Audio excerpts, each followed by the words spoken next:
মালিক বিন দিনার রহমাতুল্লাহি আলাইহি হঠাৎ স্বপ্ন দেখেন কিয়ামতের ময়দান কায়েম হয়ে গেছে। ওই কিয়ামতের ময়দান কায়েম হওয়ার পর মালিক বিন দিনার রহমাতুল্লাহি আলাইহি স্বপ্ন দেখে মালিক বিন দিনার রহমাতুল্লাহি আলাইহি কে বড় সাপ দৌড়ায়। মালিক বিন দিনার সামনের দিকে ওই সাপ মালিক বিন দিনার রহমাতুল্লাহি আলাইহি কে যখন দৌড়ায়, মালিক বিন দিনার যখন সামনের দিকে দৌড়ান, মালিক বিন দিনার রহমাতুল্লাহি আলাইহি কিছুক্ষণ যাওয়ার পর যখন একজন মুরব্বি সাক্ষাৎ হয়, ওই মুরব্বিকে যখন বলেন, চাচা আপনি আমাকে এই সাপে কবল থেকে বাঁচান। ওই মুরব্বি চাচা যখন বলেন, আমি তোমাকে বাঁচাইতে পারবো না, কারণ আমার শরীরটা দুর্বল, আমি তোমাকে বাঁচাইতে পারবো না। মালিক বিন দিনার রহমাতুল্লাহি আলাইহি ওই কথা শোনার পর যখন সামনের দিকে গেলেন, সামনের দিকে যাওয়ার পর দেখুন সুন্দর একটা বালাখানা দেখা যায়, সুন্দর একটা বিল্ডিং দেখা যায়। ওই বিল্ডিং এর সামনে যখন গেলেন, গিয়ে যখন চিৎকার করেন, কে আছো আমাকে বাঁচাও, এইভাবে যখন চিৎকার করতে থাকলেন, মালিক বিন দিনার রহমাতুল্লাহি আলাইহি এইভাবে যখন চিৎকার করেন, হঠাৎ করে মালিক বিন দিনার রহমাতুল্লাহি আলাইহি মেয়েটা যে মারা গিয়েছিল, ওই মেয়েটা যখন চলে আসলো, আসার পর যখন বলল, বাবা আপনি এইখানে কেন, এইভাবে যখন জিজ্ঞেস করলো, মালিক বিন দিনার রহমাতুল্লাহি আলাইহি যখন ওই মেয়েটাকে বললেন, মামা আমি যখন আসার পর একজন মুরব্বি সাক্ষাৎ হয়, ওই মুরব্বি খেয়ে আর ওই সাপটা আবার কে আমাকে আক্রমণ করে। এবার মেয়ে যখন বলে, বাবা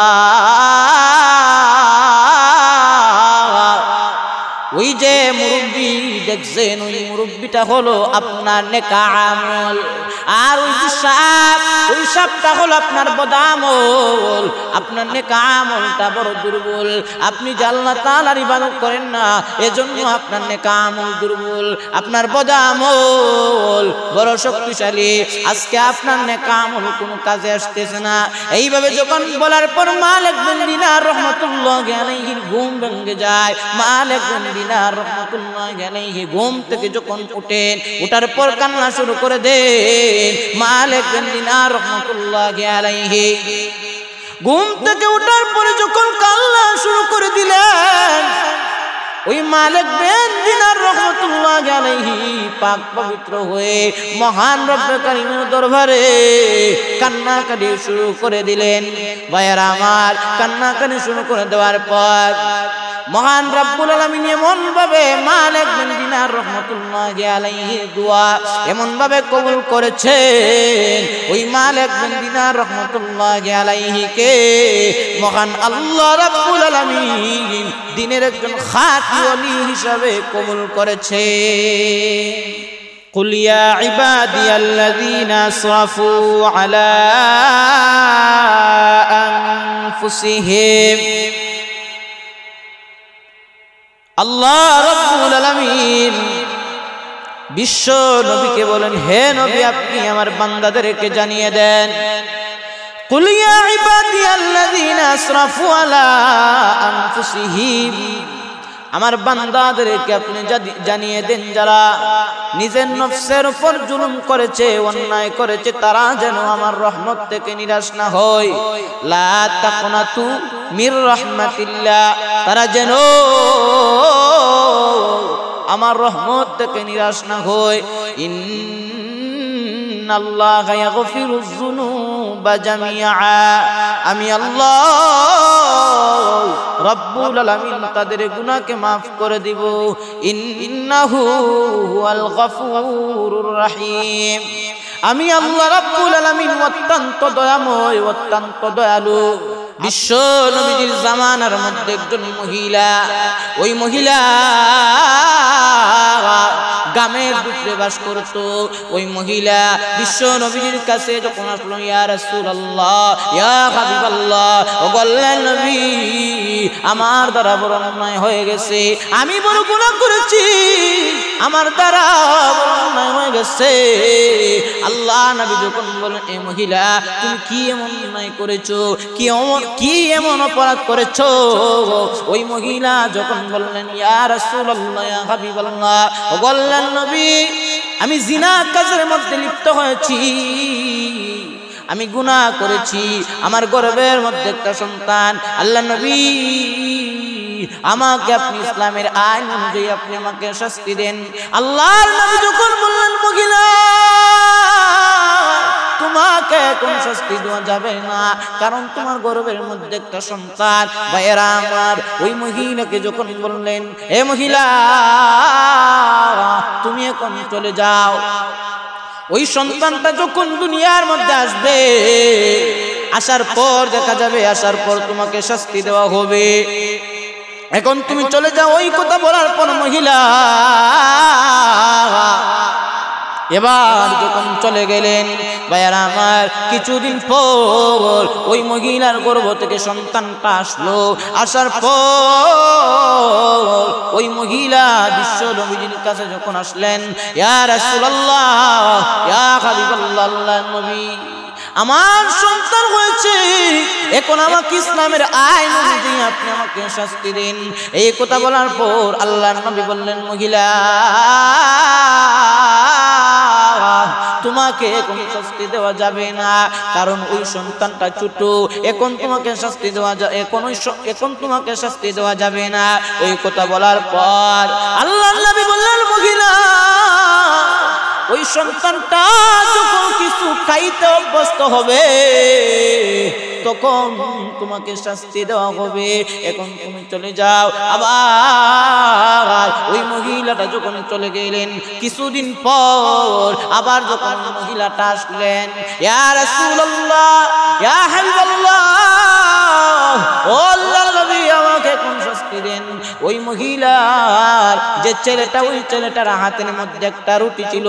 মহিলাটি বুঝাতে চেয়েছিল, আল্লাহর নবী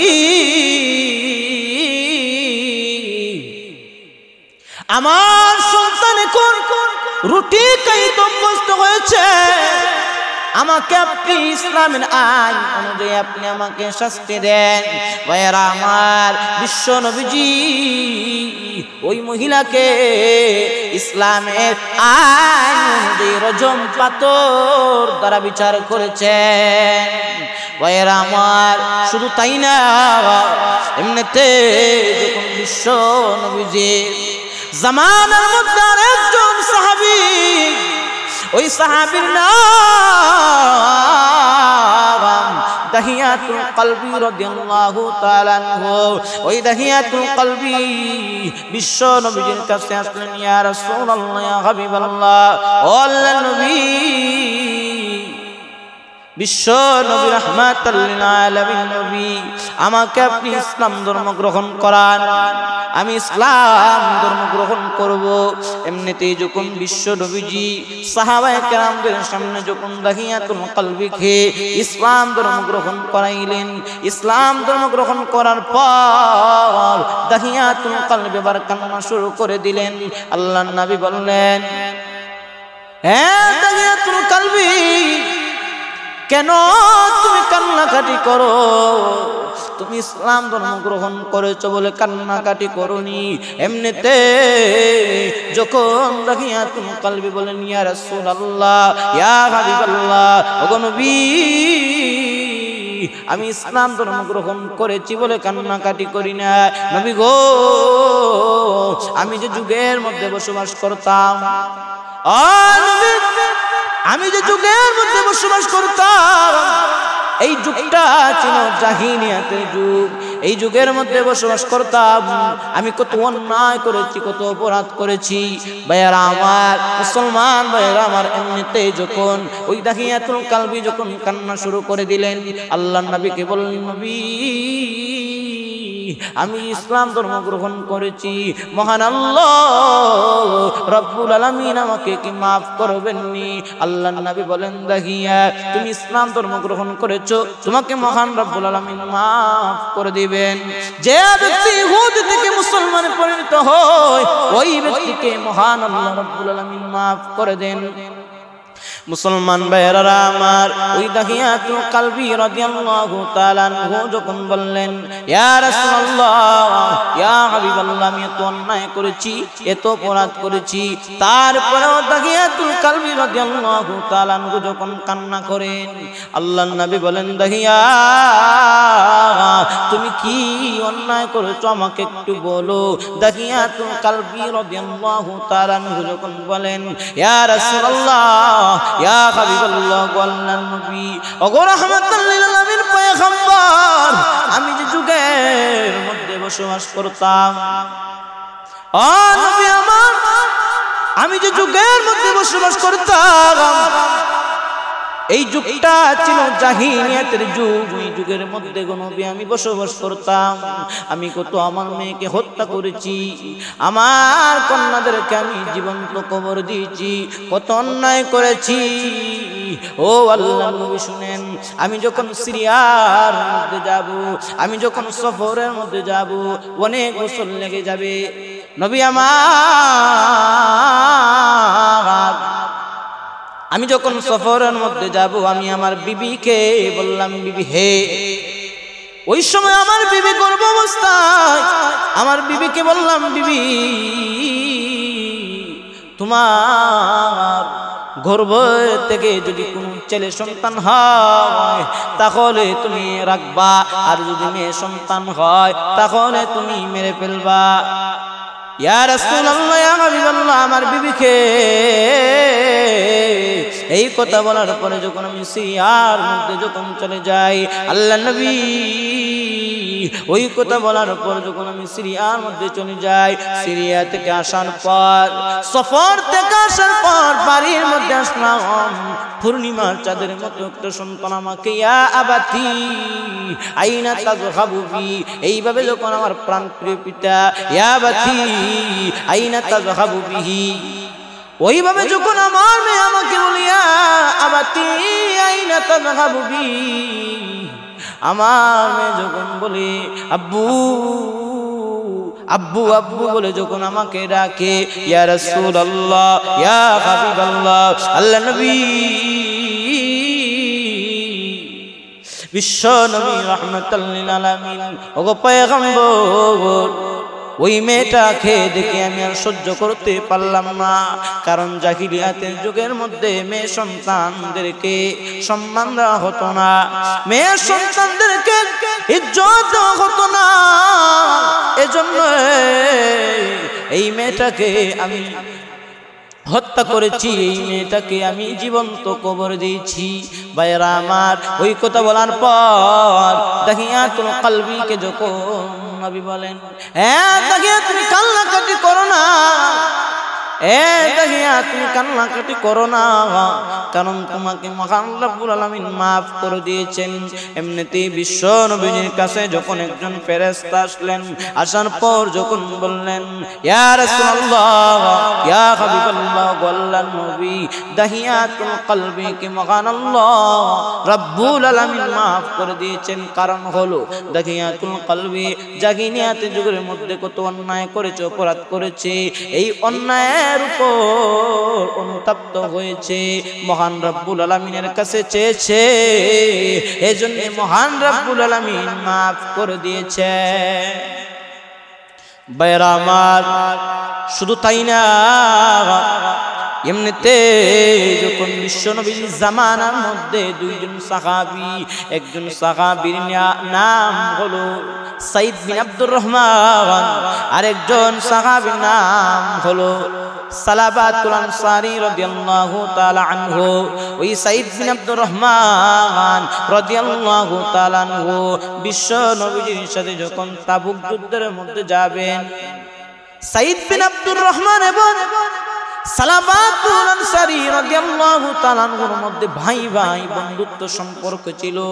এজন্য ভাইরা আমার, ওই সময় যখন ওই সালাবাতুল আনসারী রাদিয়াল্লাহু তাআলা আনহুকে সাইদ বিন আব্দুর রহমান বললেন, ভাই আমার, তুমি আমার বাড়ি পাহারা দাও, আমার বিবি বাচ্চাদেরকে তুমি দেখাশোনা করো, তুমি বিশ্ব নবীর সাথে তাবুক যুদ্ধের মধ্যে যাওয়া লাগবে না, আমি বিশ্ব নবীজির সাথে যুদ্ধে যাব, তুমি আমার বাড়ি পাহারা দাও। ওই কথা বলার পর যখন সাইদ বিন আব্দুর রহমান এবার চলে গেলেন, বিশ্ব নবীজির সাথে যখন তাবুক যুদ্ধের মধ্যে চলে গেলেন, ভাইরা আমার, ওই সময় যখন শয়তান কোনা দিয়ে বলে, হে সালাবা, তোমার মনের চাহিদা এবং মনের বাসনা যদি তুমি পূরণ করতে চাও, মিটাইতে চাও, তাহলে তুমি চলে যাও। ওই কথা বলার পর সালাবাতুল আনসারী রাদিয়াল্লাহু তাআলা আনহু সাইদ বিন আব্দুর রহমান স্ত্রীর ঘরের মধ্যে গেলেন, গিয়ে যখন হাতের মধ্যে ধরলেন, স্পষ্ট করার পর সাইদ বিন আব্দুর রহমান, ওই সাইদ বিন আব্দুর রহমানের স্ত্রী যখন বললেন, এ সালাবা, তোমার ভিতরে কি মহান রব্বুল আলামিনের ভয় নাই? তোমার ভিতরে কি জাহান্নামের ভয় নাই? তোমার যে ভাই জিহাদের মধ্যে চলে গেছে, তোমাকে যে আমানত হিসেবে রেখে গেছে, তুমি কি আমানতে খেয়ানত করতে চাও? ওই কথা বলার পর সালাবাতুল আনসারী রাদিয়াল্লাহু তাআলা আনহু যখন এবার যখন মহান রব্বুল আলামিনের কাছে চান, আল্লাহ আপনি গফফার, আপনি খালিক, আপনি মালিক, আপনি আমাকে মাফ করে দেন। ভাইরা আমার, ওই কথা বলার পর সালাবাতুল আনসারী রাদিয়াল্লাহু তাআলা আনহু যখন এবার পাহাড়ের দিকে রওনা হয়ে গেলেন, পাহাড়ের দিকে রওনা হওয়ার পর সাইদ বিন আব্দুর রহমান যখন বাড়ির মধ্যে আসলেন, আসার পর যখন সবকিছু শুনলেন, শোনার পর যখন সালাবাতুল আনসারী রাদিয়াল্লাহু তাআলা আনহুর সন্ধানে বের হয়ে গেলেন, ওই সালাবাতুল আনসারী রাদিয়াল্লাহু তাআলা আনহুকে খুঁজতে বের হয়ে গেলেন। পাহাড়ের দিকে যান, কিছুক্ষণ যাওয়ার পর ওই সালাবাতুল আনসারীর সাথে সাক্ষাৎ হয়ে যায়। তারপর যখন সাইদ বিন আব্দুর রহমান বলেন, সালাবা, হে ভাই আমার, চলো আমার বাড়ির মধ্যে চলো। সালাবাতুল আনসারী রাদিয়াল্লাহু তাআলা আনহু বলেন, না না, আমি বাড়ির মধ্যে যাব না। হ্যাঁ সাইদ বিন আব্দুর রহমান, আমি বাড়ির মধ্যে যাব না, কারণ আমি যে অন্যায় করেছি, অপরাধ করেছি, আমাকে যদি নিতে হয় তাহলে আমার এই হাত গাড়ির মধ্যে বাঁধো, তারপরে আমাকে গোলামের ন্যায় টেনে টেনে নিয়ে যাও, নচেত আমি যাব না। এই কথা বলার পর যখন সাইদ বিন আব্দুর রহমান আর সালাবাতুল আনসারী রাদিয়াল্লাহু তাআলা আনহুর মেয়ে, সালাবাতুল আনসারী রাদিয়াল্লাহু তাআলা আনহুর মেয়ে খামসানা রাদিয়াল্লাহু তাআলা আনহা, ও ছিলেন যখন টেনে টেনে সর্বপ্রথম উমর রাদিয়াল্লাহু তাআলা আনহুর দরবারে নিয়ে যাওয়া হয়। উমর রাদিয়াল্লাহু তাআলা আনহুর দরবারে যখন নিয়ে যাওয়া হয়, উমর রাদিয়াল্লাহু তাআলা আনহুর দরবারে নেওয়ার পর জিজ্ঞেস করলেন, আমার তাওবার ব্যবস্থা আসেনি? উমর রাদিয়াল্লাহু তাআলা আনহু বলেন, না না, তোমার কোন তাওবার ব্যবস্থা নেই।